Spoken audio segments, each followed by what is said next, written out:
Good evening. The story you're about to hear is like something Hollywood dreamed up, but this actually happened.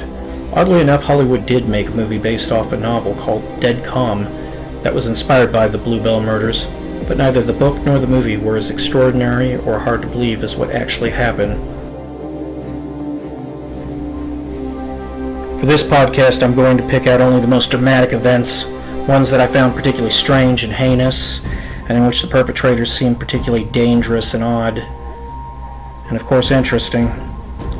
I've meticulously researched these cases, discarding photos from some websites whereupon after a careful examination I determined they were false. You can find my sources in the credits, as well as any music and any assistance I had in helping bring you the story. Now let's go back in time together. For this journey you won't need a time machine, but you're going to need a little bit of your imagination. And for this episode we're going to go back to the middle of November, back in 1961.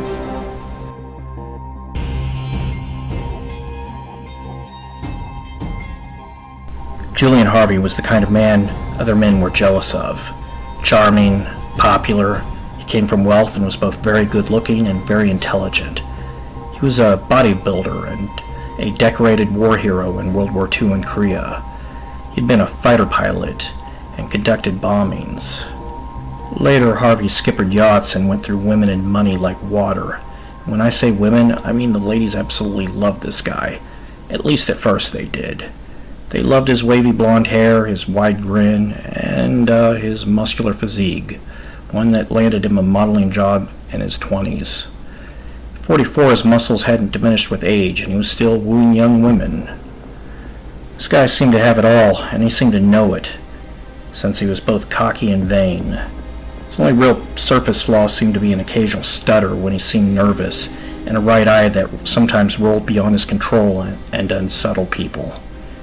Basically, Harvey had the eccentric qualities and moral depravity of a villain in a novel or film, because underneath his attractive face, Harvey was a snake, one with a really bad habits that included lying, fraud, and murdering a few of his 6 ex-wives. He was on board a sailboat when someone caught him murdering his 6th wife in the middle of the night that he responded by murdering almost everybody on board. Almost everyone, you see. It was a 11-year-old girl who seemed completely defenseless, with a determination even stronger than his to survive, that led to his destruction. That little girl was Terry Jo Dupperault, and her story is incredible. Now, it all began for Terry when her father took her family on this vacation of a lifetime.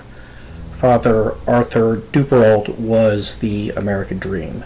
He was a doctor who had served in the Navy during World War II as a medical corpsman on the Burma Road, and he had married this beautiful woman named Jean, who was a secretary for the FBI when they met. Jean was a very artistic woman, she was very athletic, and she loved her husband Arthur as much as he loved her. They had a very quick courtship, which was common during the Second World War before they married, and then after the war, Arthur began practicing optometry, and they settled into a very comfortable life.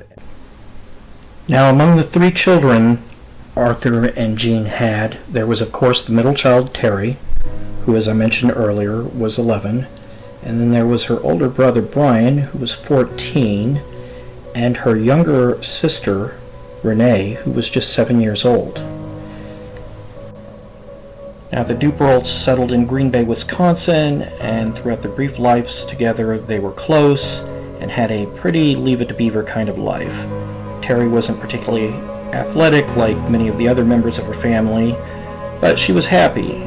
She was happy playing dolls and didn't really want for anything. She loved her father, loved her mother, and knew they loved her. And so life was good on 1961 when Arthur, at 42 years old, finally saved enough money from his practice and had enough time off to get his chance of living his dream of chartering a boat and taking his family on a vacation of a lifetime to go island hopping in the Bahamas. For this, he rented the Bluebelle. As per the agreement in renting the Bluebelle, Arthur hired Harvey as its captain. Expensive, amazing ship. It had illustrious golden wood, a lot of space, and beautiful furnishings. It was very well cared for. Its owner, Harold Pegg, was very proud of it, and he had it inspected a lot. Its largest area on board was the 13-foot main cabin, which was where they ate and hung out a lot under the under the deck, and it included a kitchen, a shower, bathroom, tables. It was very nice. The family slept next to the main cabin, behind it, under the deck, side by side in a bunch of bunks. There were about 4 of them. Terry and her little sister Renee, they shared one of several bunks together. And Harvey and Mary, they slept in a smaller cabin behind the cockpit. Now they had plenty to eat, plenty to drink, and everything was very lavish and very nice.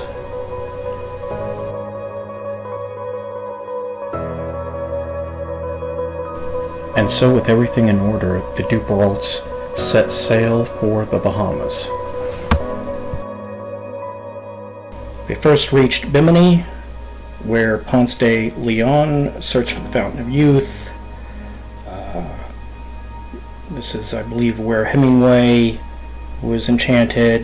They didn't get to visit that island much because they spent most of their time detained on board the Bluebelle. Well, authorities went over Harvey's paperwork, but everything was comfortable on the Bluebelle, and they at least had a really beautiful island next to them. And just the next day, they set sail with a week's provisions to Great Isaac Cay. I hope I'm pronouncing this correctly. You can correct me if I'm wrong. And on to the Great Abaco and Island and Sandy Point. So you can see a map of these places. I'm going to provide those to you, but they went island hopping from these various places. They saw pelicans. They drank wine, not the Dupperaults. Harvey and his wife did. They had a lot of really, really lavish food and enjoyed the beaches and got to see where the pirates, used to live. And everything was amazing at first. They had a lot of beautiful memories. Now, in a world where many jerks out there make themselves very obvious, Arthur and Jean would have had no reason to dislike Harvey other than maybe his ego, but a lot of people have egos. That doesn't make them psychopaths. Harvey was very good at presenting himself as people wanted to see him. So Harvey probably would have even presented himself as a man with values that Arthur shared. A man with good intentions. His wife Mary, she was a former TWA agent. They had just gotten married that last summer. She was a very good woman too, so that would have only cemented his image. And she was devoted to her sick father. She had 2 brothers. Was a normal woman, a very attractive, normal woman, but gregarious and well-intending. And everything at first went great. At Sandy, Terry recalled Miss Harvey complained that she was never going to get any time alone, having to cook for everybody all the time. but it wasn't a complaint that seemed too serious. Terry didn't recall any fighting between Harvey and his wife. They did fight a lot, but this was not something that was necessarily anything that would have been visible on the Bluebelle. Terry did get an uncomfortable feeling at one point when she remembered Harvey staring at her for too long, but she forgot about that quickly and everything otherwise seemed cheerful. The Harveys were drinking, which is interesting because one of his friends claims that he didn't drink, but she doesn't recall this drinking being excessive, and her parents weren't drinking. There were a few specific incidents during this early part of this trip that were considered that you would think of as pretentious, at least that Terry herself can remember. During the trip, Miss Harvey wrote to her parents and described the Dupperaults as lovely people. In her last letter, would forever be her last letter, she didn't mention her husband, which she usually mentioned Harvey a lot, so that's kind of interesting. But there's no sign that they were not getting along otherwise. At one point, the Bluebelle left for the northwest to Gorda Cay and then returned to the Great Abaco Island. And then, for reasons nobody knows to this day, although I think I can figure it out,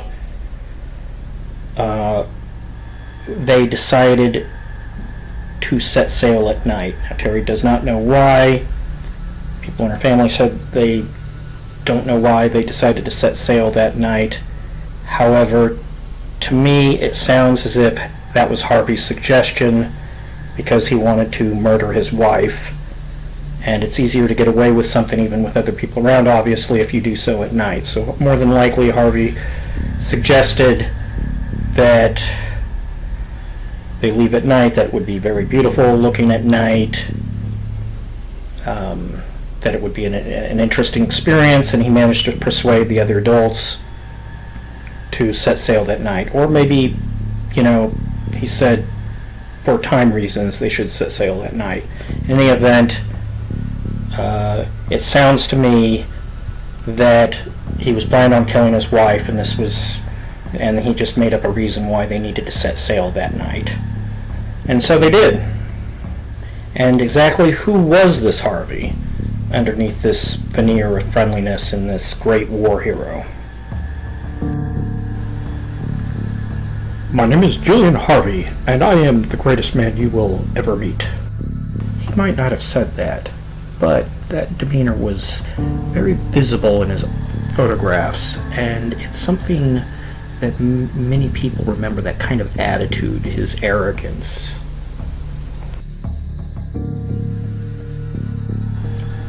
So, other than his lingering gaze at one point, Terry didn't recall anything that disturbed her about him prior to the horrors. He was very charming. People would write in Life magazine after the incidents, when Life shared the famous photo that I'll show you later on the podcast. People would write and say, Harvey was an amazing, wonderful man, this couldn't be true, and look, somebody even sent a photo of him together when they're skiing, and he's having a good time, and everybody thought this guy was great. No, he would have never committed these kind of crimes. Even Harvey's own sister was absolutely denied that he was capable of such a thing. Julian Harvey had a far shadier history than the doctor and his wife realized. Strange accidents always followed Harvey. Once, when he was just 16, he wrecked his new car and almost killed a kid. But, like a stage magician or stuntman, he managed to escape unharmed, like he would many other sudden accidents during his lifetime. And while it was true he was a war hero, he aborted a large number of flights during wartime and scuttled an unusually large number of planes. By the end of his career, many of his comrades and superiors decided Harvey had shot his nerves during the course of his career. It even showed in his pronounced stutter that became worse over time. Nor could the Dupperaults know that A psychologist had once determined Harvey was a cold, apathetic man who was indifferent to the needs of others, deep down. Harvey learned how to improve his crashing and escape techniques in the Air Force. It was a skill that he would later find very useful after his career. You see, he was a very impulsive and wild spender, and when he was discharged, he purchased a boat, and then later he decided he couldn't afford it and he needed more money, and so he crashed it into a World War I wreck and sued the government. And he managed to win, even though the wreck was easily spotted and witnesses had seen him circle around it prior. He also purchased another boat and set it on fire when he didn't want to pay for the repairs on that one. But fraud was hardly the worst thing he did, as I mentioned earlier. By the time the Dupperaults had met Harvey, he was on his sixth marriage. None of his prior marriages lasted very long. He was excellent at drawing them in, but they did not want to stay with him. He was notoriously unfaithful. He would cheat all the time with woman after woman, and his relationships would often end with him coldly talking to his wife and just suddenly saying, "Sorry, I don't love you anymore." Divorces included allegations that he was extremely cruel, that he was dishonest, and that he was foul-tempered. Lying came natural to Harvey. He had told his third wife that she was his second, and she felt as if she got off much easier than the other surviving wives in many ways, because he barely paid any attention to her when they were briefly married. He'd always spend time working out. He had at least 2 children from those marriages, one of whom, Lance, is the only one I know anything about, and he raised Lance at least part of the time, if not all of the time.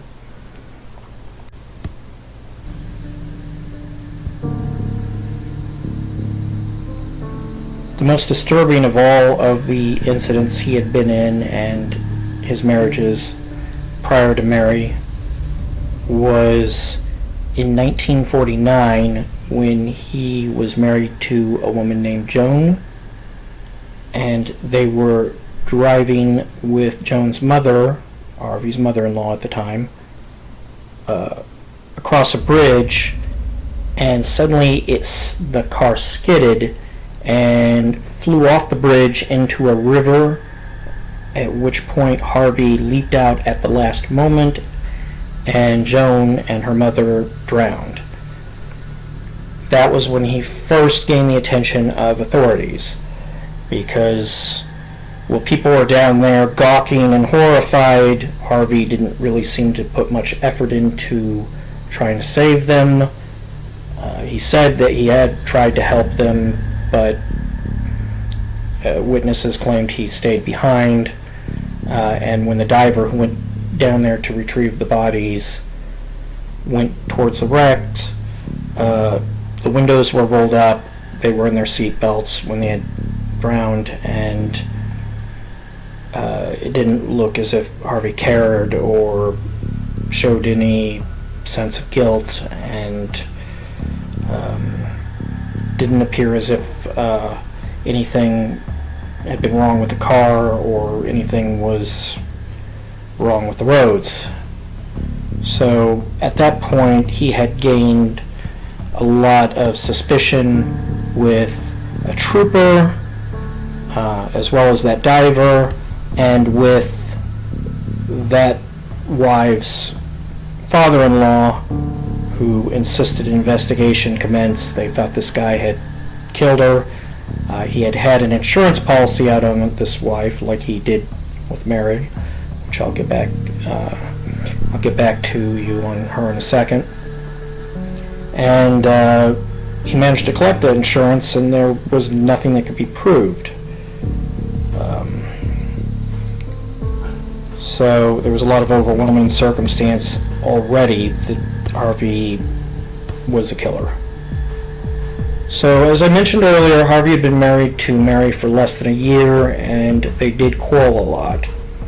Oftentimes it was about her father, the sick one. She wanted to send him money, but Harvey resented doing so, saying they could not afford it. and he would get very angry whenever she would send even small amounts of money to her sick father. What the Dupperaults didn't know, and which authorities later figured out, was that when they set sail for their ultimate vacation, their tour guide, Captain Harvey, never intended for his wife Mary to return to Florida alive at all. Terry was startled awake at her bunk sometime after midnight. She was alone. There was loud commotion upstairs on deck. She had gone to bed early, around 9, and slept for at least a few hours. Terry didn't know this then, but had she stayed awake like usual, she probably would have been dead already. You see, Terry was about to find out that sometimes our worst nightmares are real. Tonight would be Bluebelle's last voyage, and there, that night, no adults would be there to save her. Not her father or anyone else.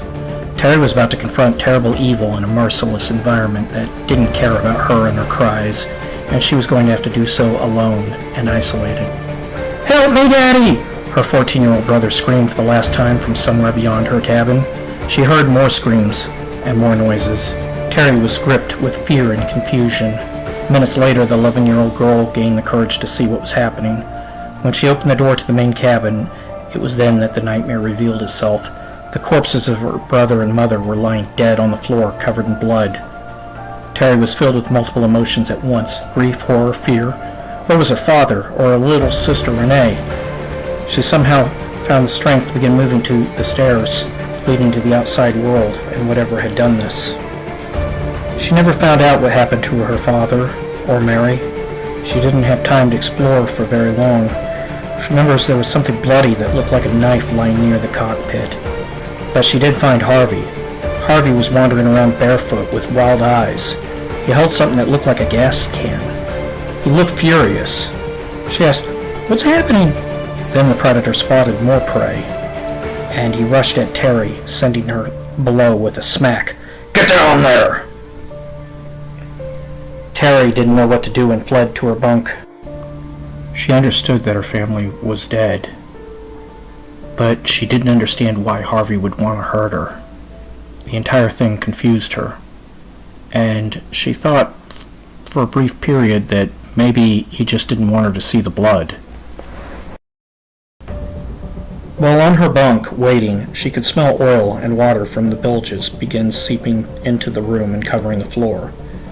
Minutes later, Harvey crept into the room in the darkness. She could see him holding her father's rifle. Harvey glowered at her, and there was no warmth in those eyes, only death. He held the gun at her, pointing it, but didn't shoot. Instead, Harvey decided she wasn't a threat and turned and left the cabin. She heard Harvey trudge back upstairs to continue doing whatever he had been doing. Terry waited on the bunk. She eventually heard banging from the dingy outside being loosened. The water was inky black that covered the floor. Harvey was sinking the ship into the Atlantic. It took a total of about 10 minutes, and by then the water had risen so far that her bunk began floating, before she realized she had to escape or she was going to die here. Terry left her room and began wading through the water that had risen to her torso. She moved past the floating bodies of her mother and her brother. When she returned upstairs, she saw Harvey at the side of the ship, untethering a line to the dingy below. When he noticed her, he said, "Come here and hold this." He had untethered the rope to the dingy and offered it. Terry did as she was told. Harvey then quickly went to retrieve something. It was at that moment that, had Terry continued to obey, he probably would have returned with a gun or a knife and immediately killed her. Instead, she let go. Harvey spun around. "Did the dingy get away?" She let him know it had. He looked alarmed. The life raft was floating away into the night's darkness while the ship was sinking, and it was his only means of escape. Harvey ran to the side of the ship and leaped overboard, diving into the Atlantic. He swam frantically after the dingy. While he reached the lifeboat, the Bluebelle continued to sink. There would be no going back now. He could only hope that little girl had drowned with it.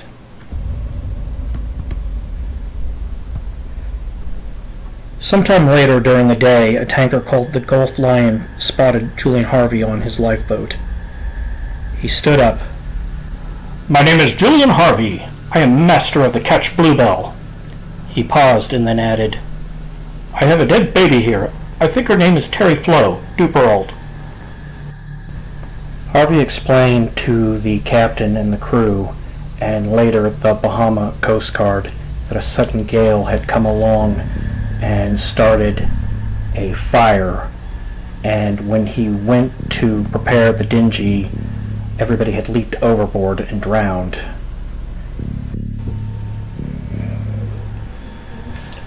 The little girl with her wasn't Terry. It was her little sister, 7-year-old Renee. Autopsy reports concluded that Renee had indeed drowned, though it would later be determined by the Coast Guard that she had either fallen overboard, jumped overboard, or Harvey had knocked her overboard, or held her under water. Perhaps he had gone back to recover the body and provide evidence of what had happened, that the family had indeed drowned. Or, in my opinion, perhaps he had gone back looking for her sister Terry to see if she was still alive so that he could kill her if she wasn't, and then saw her little sister's body and saw that as an opportunity to show that, look, this little girl had indeed drowned. You know, this provides evidence for his story that the others had fallen overboard and died. Now, the Bahama authorities were immediately suspicious. They whisked him over to a hotel that they put him up in for free in Nassau. Reports there among the staff said that he would leave large amounts of money out that was soaking wet around his bed. He drank a lot from the alcohol they were giving him. That's not why they were suspicious, but it's just a little interesting detail. One of the first things they found extremely unusual, besides the story itself, was the fact that he purchased expensive new clothes. He seemed to be completely indifferent to the deaths of these people, and he bought new clothes to make himself look nice.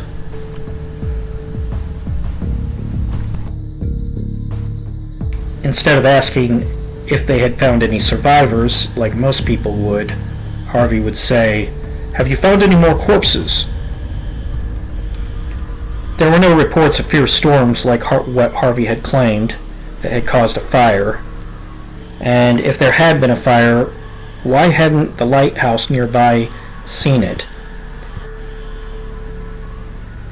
They had sunk just a few miles away from a lighthouse, but no lights from any fires had been seen.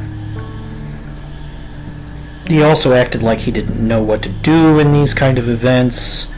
One point he claimed a mast had fallen down and killed some of them.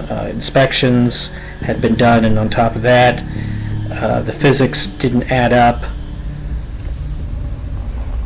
After nightfall, Harvey sneaked out of Nassau and into America, where he was immediately apprehended by the Coast Guard, who were as suspicious as the Bahama authorities were.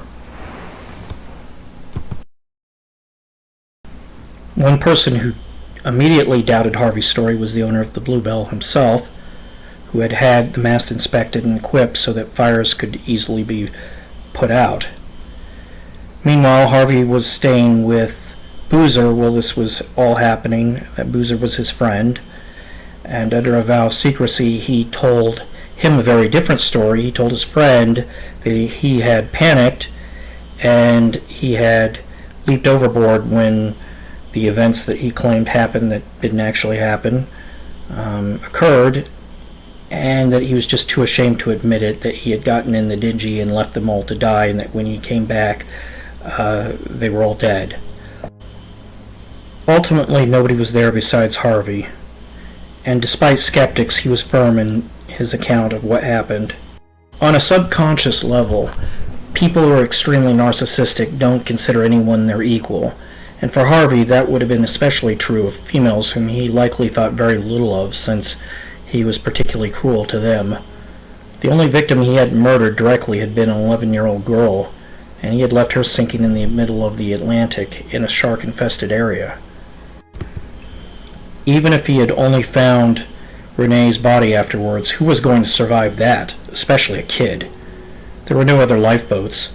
The Coast Guard hadn't found the ship, let alone any survivors. As the days passed, his anxieties over being discovered likely diminished. Grown adults dehydrate out there and are attacked by predators. Now his concerns most likely centered around the authorities, who were obviously suspicious, but couldn't prove anything yet. The Bluebelle sinking had become a major media story, something he probably hadn't anticipated, since he only set out to kill and marry. This would only embolden prosecutors' curiosity, but without any witnesses who could prove he murdered those victims. Nobody. The ship had sunk deep into the ocean among the thousands of others, and it probably had been over a trench, where it was difficult to get to. Getting evidence for that was going to be hard. Fixing his image wouldn't be much of an issue. He was a war hero after all, and people really loved Harvey. They were already swarming to his defense. But this time Harvey had committed a very serious mistake. He had underestimated Terry.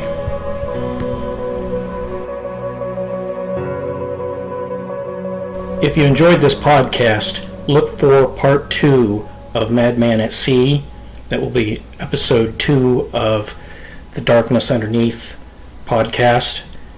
And in that podcast, I'm going to explore Terry's survival, Harvey's dramatic downfall, and his forensic psychology and the aftermath.